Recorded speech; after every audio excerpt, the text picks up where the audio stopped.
మహేశ్వర్ రెడ్డి గారు ముఖ్యంగా Jubilee hills ఉప ఎన్నిక 11వ తారీఖు ఎన్నిక జరగనుంది. 14వ తారీఖు పోలింగు. జూబ్లీ హిల్స్ ఉప ఎన్నికలో 3 పార్టీలు కాంగ్రెస్, బీఆర్ఎస్, బీజేపీ ఈ 3 పార్టీలను కూడా టీడీపీ జపం చేస్తున్న పరిస్థితి. మేము కనుక మాకు అవకాశం ఇస్తే ఖచ్చితంగా అమీర్పేట్ చౌరస్తాలో ఎన్టీఆర్ విగ్రహం కట్టిస్తామన్నట్టు కూడా మాట్లాడుతున్నారు. టీడీపీ కార్యకర్తలందరూ కూడా మాకే ఓటేయాలన్నట్టు కూడా మాట్లాడుతున్నారు. ఏంటంటే ఇప్పటికీ కూడా తెలంగాణ టీడీపీ లేదు, అయినా కూడా టీడీపీ జపం ఎందుకు అంటే ఏం చెప్తారు?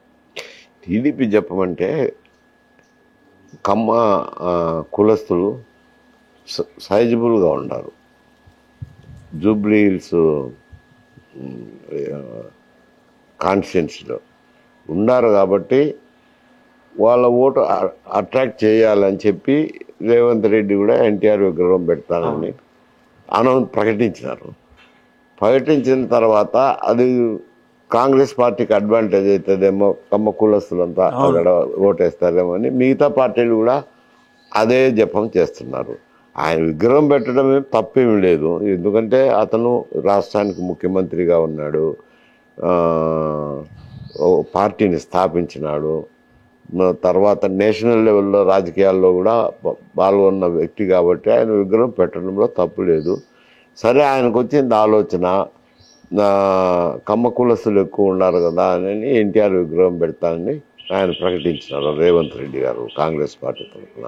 తర్వాత మిగతా పార్టీలు కూడా ఆ అడ్వాంటేజ్ వాళ్ళకే పోతుంది అని మిగతా పార్టీలు కూడా మేము వస్తే కూడా మేము పెడతామంటున్నారు.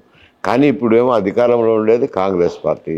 ఇంకా 3 సంవత్సరాలు ఈ జూబ్లీ సీట్ ఏమైనా ఎన్నిక ఏమైనా కానీ ఇంకా 3 సంవత్సరాలు అధికారంలో ఉంటారు. ఉండినప్పుడు స్థాపించేదానికి ఒక కాంగ్రెస్కి అవకాశం ఉంది. మిగతా వాళ్ళు వచ్చిన తర్వాత కదా ఆలోచన చేయాల్సింది. బీజేపీ అయినా కానీ తర్వాత బీఆర్ఎస్ అయినా వీళ్ళు ఇప్పుడైతే అధికారంలో లేరు కదా, వాళ్ళు వచ్చిన తర్వాత లేదంటే పార్టీ తరఫునన్నా పెట్టాలి విగ్రహాలు. పార్టీ డబ్బులు వేసుకొని, సొంత డబ్బులు వేసుకొని విగ్రహం పెట్టాలా, అది పర్మిషన్ ఇవ్వాల్సింది మళ్ళీ ప్రభుత్వం అవుతుంది. మీ అంచనా ప్రకారం ఎవరు గెలుస్తారు జూబ్లీ హిల్స్ ఉప ఎన్నికలో? అంటే కొద్ది కష్టంగా ఉంది, కీన్గా ఉంది. ఇందులో పేరుకు 3 పార్టీలు ఉన్నా, Bharatiya Janata party, Congress party, BRS party ఉండినా బీజేపీకి అంత పెద్ద ఊపు రాలే. దీపక్ రెడ్డి అభ్యర్థి అంత పెద్ద ఊపు రాలేదు. కాకపోతే వీళ్ళిద్దరి మధ్య, కాంగ్రెస్ మధ్య బీఆర్ఎస్ మధ్య పోటాపోటీగా ఉంది, కొంచెం నేరోగా ఉంది. కాబట్టి అంచనా వేయాలంటే సర్వే సంస్థలు కూడా రకరకాల సర్వేలు ఇస్తున్నారు. అందువల్ల కొద్ది పోటీ తీవ్రంగా ఉంది. అంటే జూబ్లీ హిల్స్ ఉప ఎన్నికని రెఫరెండంగా తీసుకొని రేపు వచ్చే స్థానిక సంస్థల ఎన్నికలు కానీ లేకపోతే జిహెచ్ఎంసీ ఎన్నికల మీద ఎఫెక్ట్ పడే ఛాన్సెస్ ఉందా ఓడిపోయే పార్టీకి? కాదు, దానికి దీనికి సంబంధం ఏముంది? ఇది ఉప ఎన్నిక, జూబ్లీ హిల్స్ ఉప ఎన్నిక అయితే ఇంత మునుపు బీఆర్ఎస్ పార్టీ తరఫునే గోపీనాథ్ గారు గెలిచారు. సరే, అది 15,000 మెజారిటీతో గెలిచినారు. అంటే అప్పటికి అడ్వాంటేజ్ బీఆర్ఎస్దే కదా. ఇప్పుడు ఆయన చనిపోయినాడు కాబట్టి ఆయన భార్య, రెండో భార్య అదేదో డిస్ప్యూట్ ఒకటి నడుస్తుంది అనుకోండి, ఆయన భార్య నిలబడినాక సింపతి ఓటు అనేది వస్తుందని వాళ్ళు బీఆర్ఎస్ వాళ్ళు అనుకుంటారు. సింపతి ఓటు అయితే లేదు, అక్కడ కనపడడం లేదు, సింపతి ఓటు అనేది కనపడడం లేదు. కానీ ఇది పోటీ అంతా కాంగ్రెస్ మధ్య బీఆర్ఎస్ మధ్యనే ఉంది. అంటే బీఆర్ఎస్ సైలెంట్ ఓటింగ్ పడే అవకాశం ఉందా బీఆర్ఎస్కి? సైలెంట్ ఓటింగ్ ఏముంటుంది? ఇప్పుడు ఎవరు కూడా ఓటర్లు మాట్లాడడం లేదు. ఎవరికైనా కానీ, ఇట్లా కాంగ్రెస్ పార్టీకైనా కానీ, బీజేపీకి కానీ, బీఆర్ఎస్కి కానీ మాట్లాడడంలే. వాళ్ళు మనోగతాలు వ్యక్తీకరించడం లేదు. ఎందుకంటే డబ్బులు ఇన్వాల్వ్మెంట్ వచ్చింది. ఇప్పుడు ఎన్నికల్లో ఎక్కడ పోయినా కానీ, ఆంధ్రాలో కానీ తెలంగాణలో కానీ డబ్బుల ప్రభావం ఎక్కువ వచ్చింది. డబ్బుల ప్రభావం ఉంది కాబట్టి స్వేచ్ఛగా మాట్లాడరు, ఎవరు కూడా మాట్లాడరు. కాబట్టి అది గుంభనంగానే ఉంటుంది. రేపు పొద్దున ఓటింగ్ జరిగి కౌంటింగ్ 14వ తేదీ జరుగుతుంది కౌంటింగ్, అప్పుడు బయటపడుతుంది. ఒకవేళ కాంగ్రెస్ పార్టీ ఓడిపోతే ఇక కాంగ్రెస్ పార్టీకి పతనం ప్రారంభమేనా అనేది కూడా చర్చ నడుస్తుంది.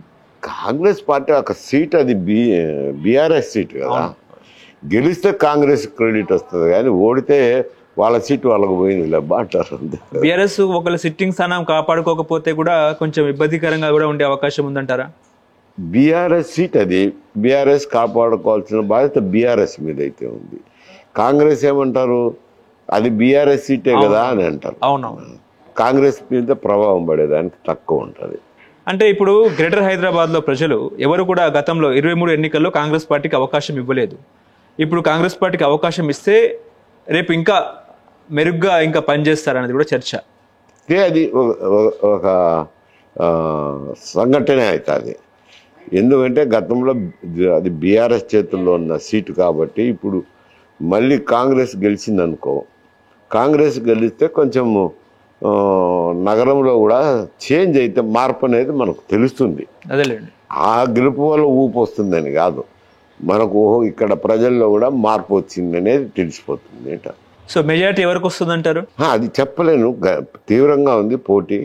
మెజారిటీ ఎవరు గెలుస్తారు అనేది చెప్పాలంటే కొద్ది కష్టంగా ఉంది. హలో, తెలుగు రాజ్యం ఛానల్ చూస్తున్నారా?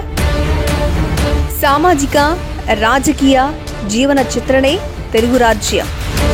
అతిశయోక్తులు అసత్యాలు ఉండవు. రాజకీయ కోణం కాదు, ప్రజా కోణమే కొలబద్ద. తెలుగు రాజ్యం వీక్షణ మీ ఉత్తమ అభిరుచికి నిదర్శనం.